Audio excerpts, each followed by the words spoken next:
Welcome to Adventures in Real Estate. Darwin German has been an active real estate investor for over 30 years. He has bought, sold, managed, and owned over $400 million of real estate that includes homes, office, commercial, industrial, development, and apartments. He brings to you stories and interviews with partners and professionals to teach and educate you through actual real-life experiences. This is Adventures in Real Estate. Hello, welcome to Adventures in Real Estate. This is our first guest, Jeremy and Charity Wolcott, and they have got an amazing story. And being our first guests on our official podcast here, they came full circle. And so they've got an absolute great story, and I want to hear all about it. So how'd you get started in real estate? Well, I always have to lean towards my wife. We dabbled in real estate when we were back in Kentucky with some single families, just our primary residence, but not full on real estate investing until we got to Texas.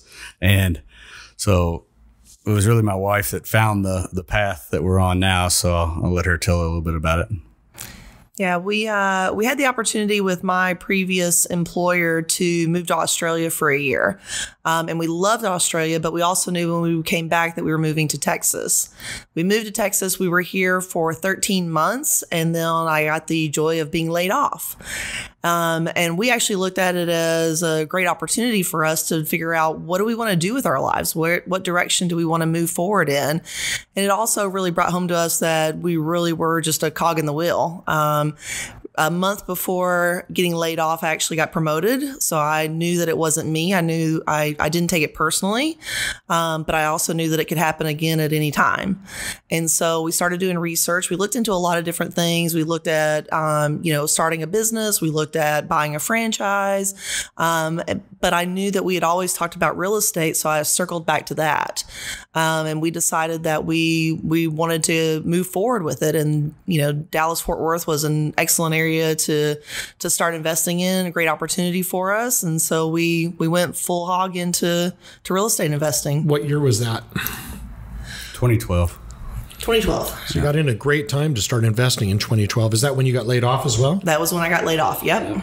Okay. So how did you learn? What did you do to learn how to invest in real estate? We got plugged into a group that already been doing it and learned the mindset and the process and the system. And in 2012, you could buy single family houses, actually get equity at closing and still cash flow and make it a good project. So we got a couple of those for proof of concept to see the model. And then I wanted to plan long term, not in the now. I'm always looking in the future.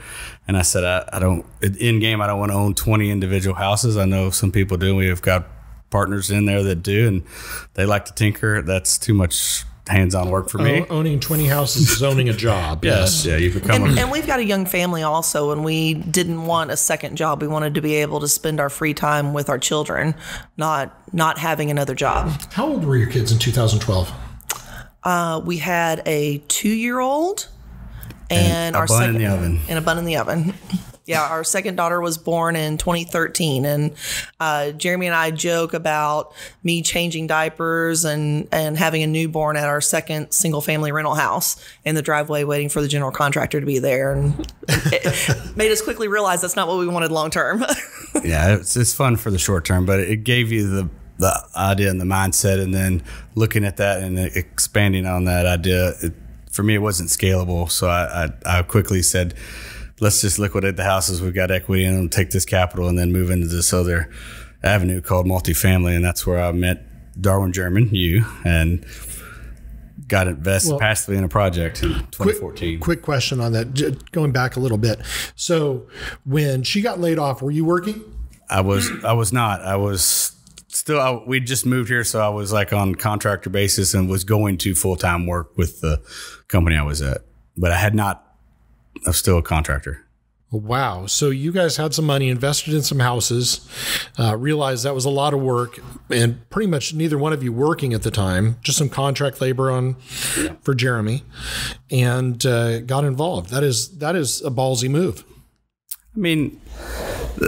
Looking back now, I guess, a lot of people say, that was risk. But for me, I always look at the worst case scenario, and the worst case scenario is I just get another job and make more money. And fortunately, we did get a little bit on that wheel called the rat race, where we went to school like we were told to get good jobs and get master's degrees. So we weren't going to be like living in a shoebox, but you have to take a risk and do something different than everybody else if you want to get what everybody else doesn't have. Now, just to make sure clear, now you did get a degree in what? I have a finance degree and an MBA, both from Indiana University Southeast. Okay, so really that's a lot of education, and that gave me a floor for earnings. So that I don't take that lightly. It was the entry fee to get in to be able to have some discretionary income and invest. But the main way we were able to invest so quickly as we were is because we never overextended ourselves. A lot of people want to keep up with the Joneses and buy a house that needs both incomes. And I used to work at a bank as a credit analyst, and I laugh because when we did that, if you do that, then all your money is spent in expenses, and you have no cash flow, and you have no discretionary income to invest. So coming up with $25,000 or even, $50,000, which is usually the minimum investment, that's not possible because all your money's tied up in debt. Okay, just a quick pause real quick, not there. Jeremy is one of the most outgoing, gregarious people I know. And he's usually in green shirt and pink pants. And he's sitting here talking on the radio and he's sounding so dry and just like this. The reason why we got together is because of his personality, and that's not showing up here, Jeremy. Yeah. When are you going to show up? Well, I need some energy. I don't know. Do you have any substances that could get me going? Some Kentucky whiskey. He gets a little nervous when he's on recording. Yeah. Maybe some bourbon because I'm from Kentucky. Some bourbon. There you go. Loosen up a little bit. It's all good. Yeah. Nobody's going to shoot you. Okay, good. Okay, so then what happened next? So we met up. Yeah. And what? Passively invested in a project with you, the November 2014. I was excited about that. That had a lot of upside, a lot of potential, and just being around, doing you had the ops committee going on then. That was pretty cool because. What is the ops committee? So it was the ability for any of the partners to show up at the property monthly to kind of get a 30-day checkup on the property, see what's working, what's not working, the good, the bad, the ugly. So I'd done that for 4 or 5 months and was like, I just want to get plugged in more. I know if I don't do anything, I know what the outcome is, sitting at a desk making money at Pizza Hut, which it's not a bad gig, but it doesn't get me to my end goal of being retired with passive income. So then fast forward, January 2015, I just asked how I can help. What can I do to help to get involved? Do you need an apprentice or something? So I just went in full, showing up is half the battle. Yeah. And that's looking back now, I definitely see that. Because taking action, there are tons of people that said, yeah, I want to do this, raise your hand. You'd mentioned it March of 2015 and 6 people raised their hand. One guy showed up that Friday to do some cold calling of some multifamily brokers. So I knew the value was there. So I just kept going. It's my turn to brag on Jeremy for a moment, if I can. Okay. So Jeremy and I had talked for years about what he would do, what would be his career, what was he really suited for. Because even though he has a degree in finance, he's really not a sit down, sit in front of a computer and analyze all the numbers all day and then figure out who to do what and email. And he's not a corporate guy, right? He's just not. And so we've looked at a lot of different things and we've evaluated a lot of things, and we just couldn't find something that would truly make him happy. Because to your point, he truly is a very gregarious person. And we knew that we loved real estate. We knew that multifamily was the way that we wanted to move forward. And we talked about this for several months. And so at the end of 2014, beginning of January of 2015, Jeremy quit his job with no other options moving forward. And again, we were able to do that because we hadn't over leveraged ourselves with our primary residence and with our commercial debt. So we said, we're going to give this, a good year or two with him trying to figure out his way in real estate and multifamily. And this is the way that we want to move forward. This is what we want for our family. So he quit his job with absolutely no prospects, with no cash flow because we'd sold our single families and our multifamily wasn't cash flowing yet. But he then moved forward and got involved and showed up at all the meetings and plugged in with everyone he could so that he could make this a career for him and something that he'd really be happy at, which he's done, which is huge. Oh, looking at this from a male point of view, saying, hey, mama there, she got a 2-year-old and just had a baby, and my husband's going to quit his job and not have anything lined up. There's another ballsy move on your part too. Yeah, I hadn't thought of that one before. Thanks. I guess it takes risk for both parties to be, communicate and be aligned and like, this is the goal. And looking again, worst case scenario, okay, it didn't work out in 2 years, I go back to work. Yep. Sitting at a desk on the rat wheel for 30 years. That doesn't take skill. It's not risk. Exactly. And so you started off, I think we talked about it before, if you don't mind me saying, your net worth at that time when you first started was...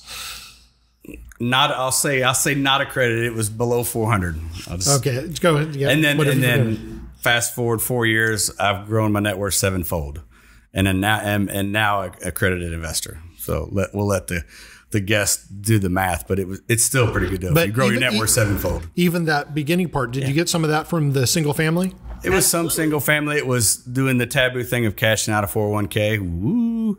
So, yeah. So, because I did, the opportunity cost was the 10% penalty, and on $100,000, I could make the 10 grand back. A lot of people, there's a saying, you step over dollars to pick up pennies, and I had time to make up that 10 grand. I'm not going to let the IRS and the government hold my money just so I can wait till I'm 59. And we wanted the cash for ourselves to be able for us to choose what to do with it. It was our money we wanted to control, not be given choices to invest in, but to choose what we invest in. That's pretty big. I would repeat that. That's a pretty big statement, what you just said. We wanted the opportunity to have the money to choose what to invest in, not be told what our choices were. And that's true. In corporate America, when you get a 401k, it's great. It's a list of stocks you pick from. They're all mutual funds. And then maybe when they match your company stock, it's in their company stock. All of it's traded on the equity market. Liquidity is fun until it's not fun. I wanted the control to lock it up. I view the apartments and the investments that we've done as forced savings accounts that pay me over quadruple what the average CD would pay. Mm-hmm. So it makes it easier. So liquidity is a good thing. A lot of people always focus on liquidity. I can't tie my money up for 5 years. You're in a 401k, you've tied it up until you die or retire. So what's the difference? 5 years is shorter than that time period. Absolutely. You tied it up till you die. Yeah. I mean, it basically is. Yeah. I mean, okay. So going back, so I said, hey, I'm going to go out and look at properties. Anybody want to go? And you decided to say, hey, yeah, I'll show up. So we go out to this property. We're looking at this property, myself and Julian, who's our acquisitions guy. And we're looking at this property. Now it's an off-market deal. They have virtually no financials. We're walking units. It's a gorgeous property. And first off, what did you think of the property? Oh, I mean, it was, like I said, gorgeous. It was beautiful. I mean, I remember you guys jumping around like, man, there's no foundation issues, well maintained. The owner had it 25 years and was using a shoebox to keep his financials. So that some people looked at as scary. Other people look at that as an opportunity.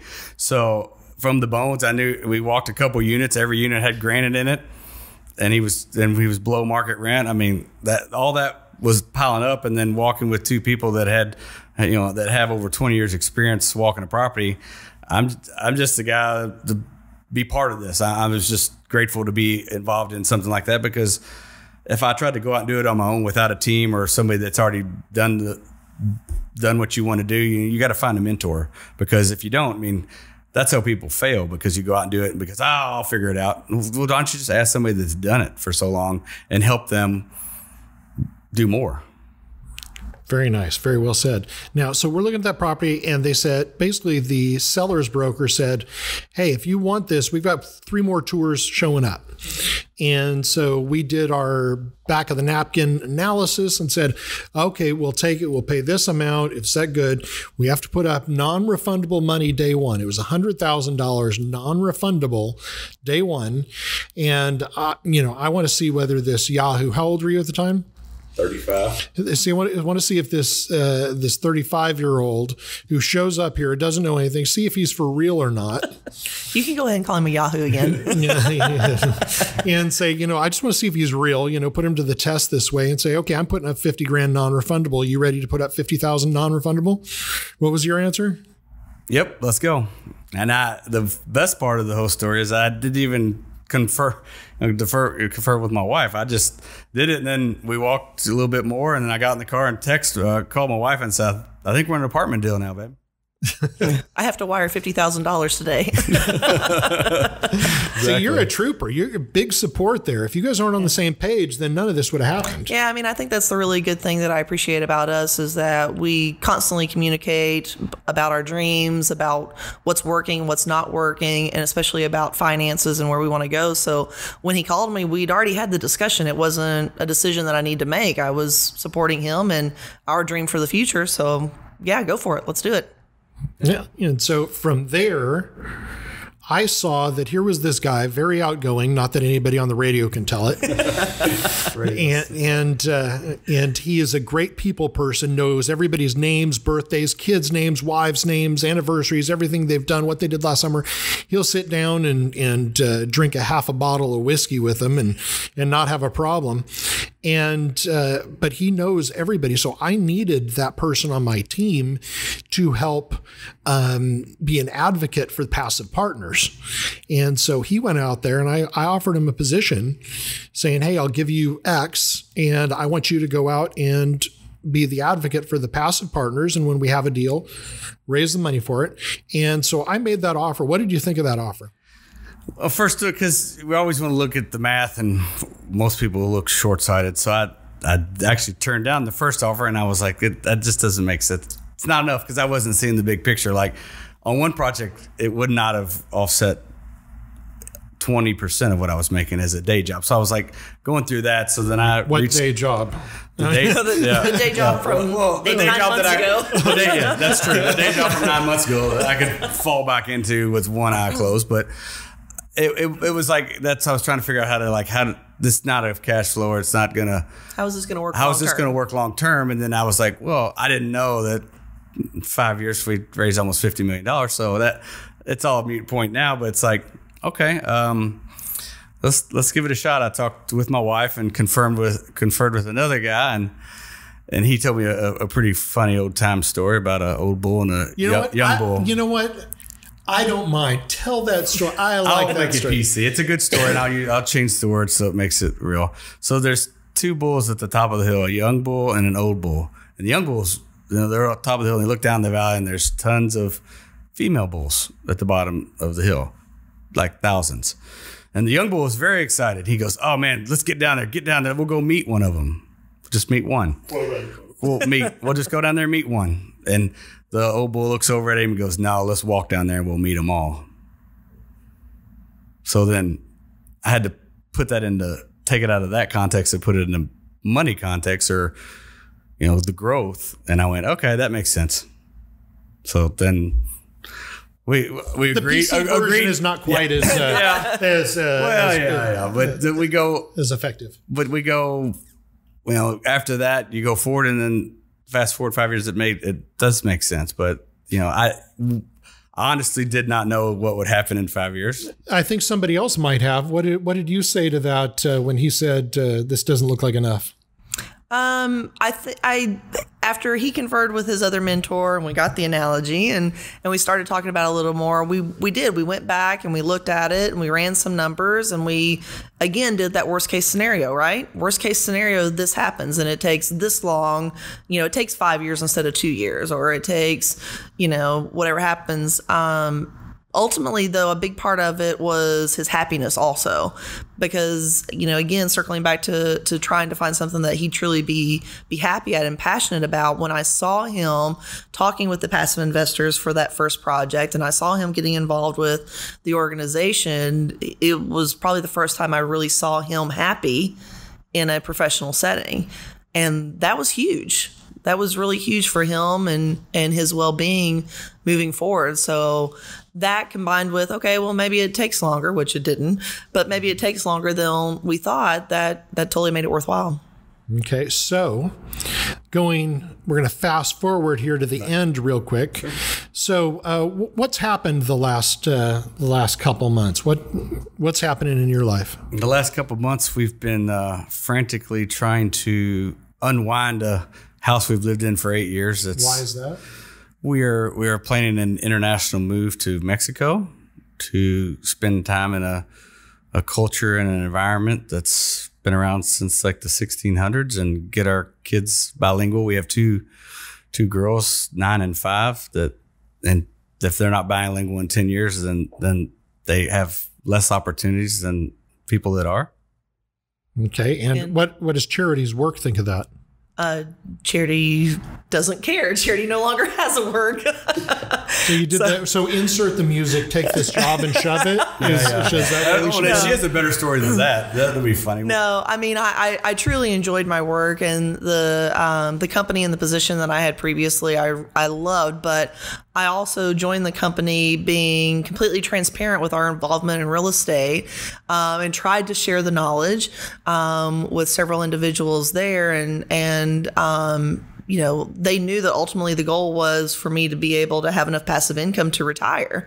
And so I was fortunate enough at the beginning of this year to call my boss, call in Rich, as he likes to say, and tell him we've made it. I've got enough passive income. I'm quitting in April 1st, and no joke, and we are moving to Mexico to be able to spend time with our children and spend time with each other, and actually, enjoy everything that the world and our lives have to offer. So that is absolutely awesome. I actually get the chills thinking about that, because you went full circle. You had a goal, you went toward it, and now still at a very young age, being retired with enough passive income to not worry about anything and have a whole lot more opportunities. That is spectacular. I'm sure everybody wants to be in your position.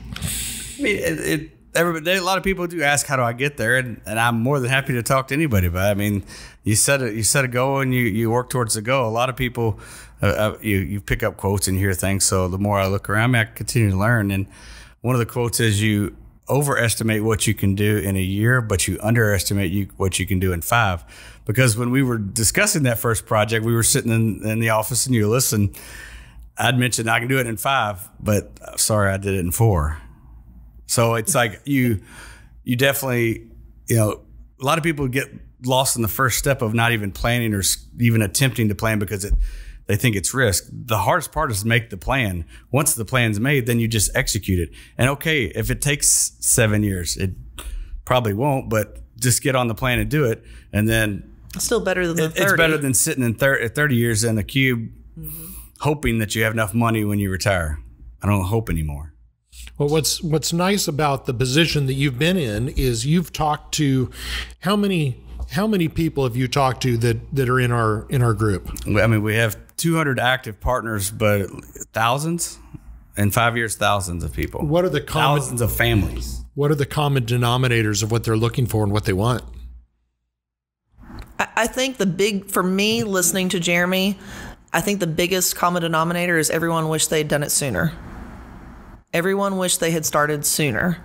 And we're very fortunate because we're in a position to talk to all of these people and learn from their mistakes and learn from their wishes to be able to change our lives sooner, which is what we've done. Yeah, that's the common denominator. It's not, well, I wish I'd have got in this investment versus that investment. It's, I wish I've done this process or got this mindset sooner. Now I just have a bunch of cash and I don't know how much time. I didn't have a bunch of cash. I had a bunch of time, good Lord willing. I had a bunch of time. I didn't have any money. I didn't come to you with buckets of money as an investor. I came to you with buckets of energy and just happy puppiness. Like I'm gonna make it happen. I'm gonna make it happen for you. Like I didn't have a network of people in international countries, and I could call and do all that. My network was not that impressive, but my energy and drive and desire to hit those goals was more impressive.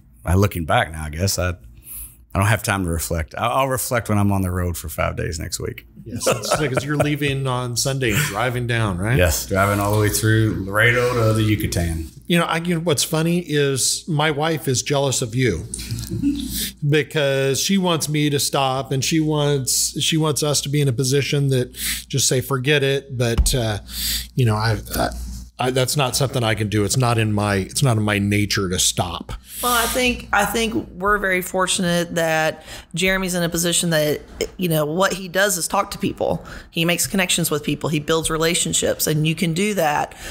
You know, you do that through phone calls, text, you know, Skype, all of those sort of things. So, you know, for him, and he does that now, he has investors all over the world. So I think we're fortunate that he can do that. And honestly, we're looking forward to going there and talking to more people. The thing that Jeremy loves is talking to new people and opening their eyes to show them that, hey, there's a different way to do it. You don't have to just go to school, to go get your degree, go work for 40 years, invest in mutual funds, and then hope there's not a big crash right before you retire, right? He loves being able to open other people's eyes. And I think that this gives us an opportunity to, you know, hit a new set of people that, you know, we don't have exposure to now. Yeah. Which I think is where fun. I'm going, there's 20,000 expats, and I don't know one of them.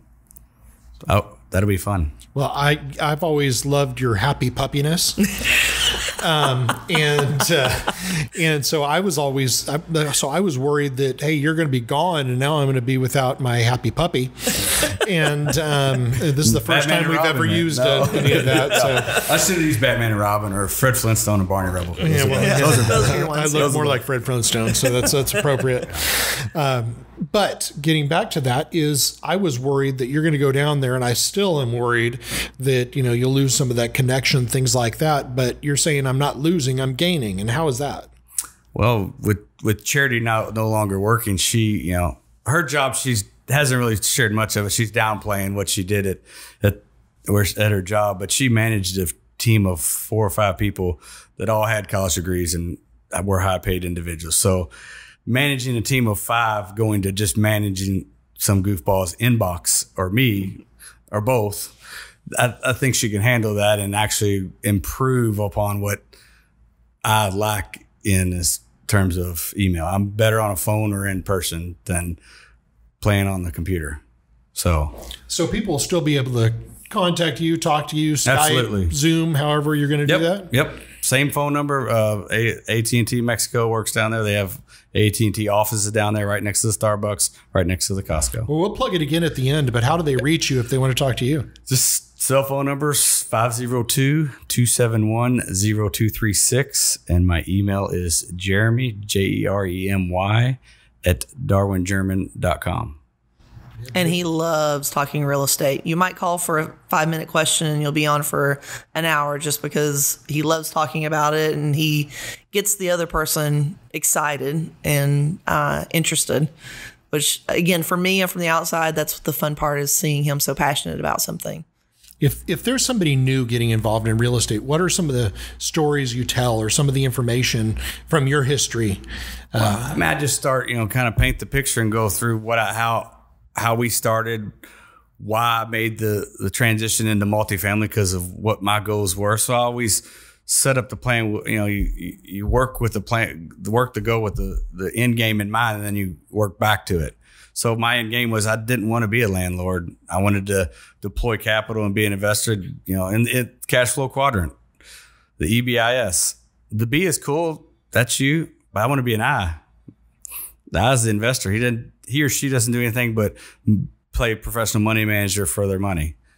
And then after they deploy capital, then they can go to the beach. Which is exactly what you're doing. Any stories or anything you want to relate? Any surprises you've had over the last 4 years in these adventures in real estate? I'm sure you've had some. Yeah, I mean, how about Park Row when you first got involved with that? Yeah, my first investment with this guy. Yeah, it was an adventure, but you know, it was one of those you're, and I'm a guy from Kentucky, so I use the analogy with horse racing. I mean, everybody wants to bet on the horse. The horse is the project or the property of the deal. The jockey is the one that's going to make it happen. How many horses has he? Jockey and the trainer. The jockey and the trainer. How many horses? The trainer would be the team or the property management. How many races have they run? If the horse is new, the horses aren't that important. The jockey was. So I was betting on the jockey that had 20 years experience. I mean, and if something crazy comes up that the loan doesn't get, it's falling out within 3 days or 4 weeks of closing, you got to make happen. I was 100% sure you would make something happen. All the other passes were, wait a second, I don't know. I'm like, you can't change course now. It's a long-term deal. This isn't liquid. It's not liquidity. And then it's 5 years. 6 months, a year after we owned it, we had the fire. Yeah. Yeah. And then, you got the fire, and then you've got people crashing in the side of the buildings. It's just human factor. That's never going to go away when you're leasing boxes that humans live in. If you're leasing boxes that stuff goes in, you still have the fires, but then maybe nobody crashes into them. But the cool thing is all that stuff happened, and as passive investors, we found out about it, 2, maybe 3 days later. And by that time, our team had already taken care of everything, already had the tenants and other units, already had the insurance engaged and starting the process, had a game plan for what was going to happen over the next several months, what impact that would have to our cash flow. So again, going back to your analogy, by betting on the jockey and betting on the trainer, whatever happened to the horse because our team already had the experience. And so as passive investors, as a first investment, you're a little shocked, but then you go, oh, but I don't actually do anything. And there's other people that are already there that were there at 3 a.m. helping all of our residents, and they already have the process in place. Everything's good. We're okay. We just keep trucking along and, look for our next investment. Yeah. If that happened to one of my single family rentals, I'd be that guy doing it. So that was nice. Because I didn't want to drive an hour and a half one way to deal with it. Or get the call on Thanksgiving Day that the oven's out. Yes. Or something along those lines. Yes. Yeah, that's 100%. What kind of objections and what kind of questions do potential investors ask? Or what kind of, actually, you just mentioned it, that the loan fell through 5 days before closing and people freaked out. What did they say, and what did you say to them? I mean, it was, they were, like, oh my gosh, what do we do? What do we do? Like they were trying to figure out what they could do. But for me, I'm like, it'll work itself out. We had no control. We weren't the sponsor. We weren't the manager. The sponsor and the manager was the one that's going to figure it out because he has all the experience. So I wasn't that worried. I never have been, I guess, a worrier or risk averse. I knew you weren't, but you handled and you fielded a lot of calls and a lot of concerns from others. So I would imagine, and I didn't even get those calls as much as you did. Yeah, but so. I mean, I think for me, the big thing is understanding that there's a team in place, that there are professionals that have done this and know what to do. And as a passive investor, you invest in that team. Right? I mean, really, it really does go back to that. You invest in the team. That's why we invested with you versus some other leads that we evaluated that maybe had 2, 3, 4, 5 years of experience. We knew that you'd seen it all and done it all. And, if you were going to fail, then you had a team around you that you could reach out to and ask for help and ask for assistance. And they would jump to be able to do that. And we didn't have that type of confidence with some of the other individuals that we interviewed. So I think that when I think about it, I think that's the biggest thing is a lot of time new investors, they want to get in and they want to help and they don't know everything, and getting them to understand that they don't need to know everything, that there's a team in place that does, and to trust them and allow them to do their job. Go move on the beach and relax. Yeah, exactly. I always had that mindset. So I was never I'm more of a type B, like oh yeah, type versus type A. Type A was the ones that we're worrying about. I'm like, he'll figure it out. I mean, I'll get the money back, and we did. I mean, fast forward 15 months, I got 55% of the money back. And then I have no more questions. That's plus cash flow. That's exactly what it did, and that plus cash flow. But that's exactly what it did. So for me, I was like, okay, that worked. But I bet on you, I guess on us, before we even saw a check. Only 4 months of knowing each other, because we talked about how long we known each other before you actually put $100,000 in an account and waited for the next project out in the middle of nowhere, West Fort Worth. Yeah. 6 months. So I guess most people on this would listen to this like, that guy's crazy. No, it's calculated risk, but looking back, I still don't look at it as a risk. I would do it again. Good. What were some of the most fun things? I've got some things in my head that I remember you calling me and just giggling and laughing that you're surprised about, and some of the fun things that you've had to do. The funnest thing for me is being a glorified mail courier. I think that's probably the one you're thinking about. I always tell him that he shouldn't say this, that he does a lot more than he gives himself credit for. He does. I just like meeting people and talking with them. And in this industry, it's not like clicking a button and Amazon Prime is going to deliver the product in 2 hours or 2 days or less. You have to build a relationship with somebody, meet them at a Panera Bread, walk them through a project, show them I've got $100,000 of the project too. So we're all going to eat the cooking. So you make that connection with people, and they want to hand you checks there because they don't want to wait with a wire transfer. They just want to hand you the check because this business is here's the paperwork, here's a check, shake your hand. It's on you, buddy, to get it done. So sometimes we'll come out of a meeting and I'll have $800,000 in checks that I just stroll into the bank with a cartoon T-shirt and some shorts and deposit in the bank, and the teller about falls out of their chair. And the ironic thing is, I tell them, don't fall out of your chair. I was sitting in that chair 15 years ago, and they just go, what? And I was like, yeah, I started at a bank as a bank teller in undergrad, and then worked into commercial credit analyst. But I was sitting in that chair, meeting the older version of me. It's kind of weird. It's very surreal. So being a glorified mail courier is kind of fun. Yeah, just collecting the checks. Yeah. Go deposit them. You enjoyed that. Absolutely. Well, anything else you want to add to any stories, anything you want to add, or are you just going to go pack your bags and get out of Dodge? No, I mean, yes, we're going to definitely pack our bags and hit the road, but it's take action. I mean, you can sit and analyze and analysis paralysis yourself to death. And I guess if I, looking back, I was 35, I guess I could have done it for another 20 years. Most of our partners are, and no discredit them. It's just like we're so busy in life working and trying to keep up hustling that you don't even think about your your golden years or whatever they call it until you're in your mid 50s or 60s. And by that time, you shouldn't be analysis paralysis. You don't have much time. I mean, you can't buy it back. You can't hop in a time machine. So at that point, just take action. Like, look at a bunch of stuff, take the risk. Everything's a risk. By you putting the money in the stock market and sitting it there for 30 years, that's a risk. It makes it look nice and shiny because CNBC's blessed it as a thing to do, and they developed a whole channel for it. There's not a channel for syndication. There's not. It's not products that are sold by insurance companies or some other entity. So there's no market. It's a secondary market. So I would just say learn a lot, surround yourself with people that have done what you want to do, learn from them, and vet that person individually, not deals and flips and flops and sideways. I mean, it's a relationship where this isn't transaction oriented. We would have never grown to over 1,800 units and almost 50 million in capital by doing transactions. You have to build relationships with people because those people reinvest multiple times, like me, taking action passive with my money, 7 projects. That helps speed up the process too. You have to deploy capital. You can't just talk about it.